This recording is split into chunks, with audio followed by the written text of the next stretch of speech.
Say goodbye to belly fat. Welcome to my channel. Belly fat is a common problem for many people, and there are specific exercises that can help to target this area. Here are some gym exercises that are particularly effective for reducing belly fat.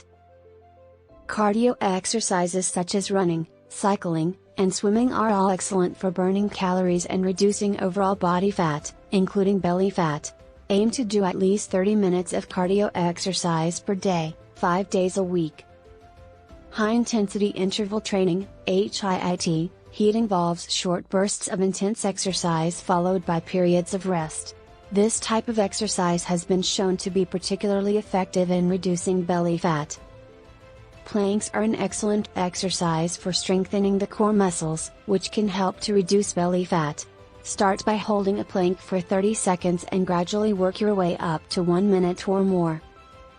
Crunches are another effective exercise for targeting the abdominal muscles and reducing belly fat. Start by doing 3 sets of 10 reps and gradually work your way up to 3 sets of 20 reps. In conclusion, cardio exercises, high-intensity interval training, planks, and crunches are all effective gym exercises for reducing belly fat. Remember to combine these exercises with a healthy diet for best results. Thank you for watching. Please don't forget to subscribe, like, share and comment below.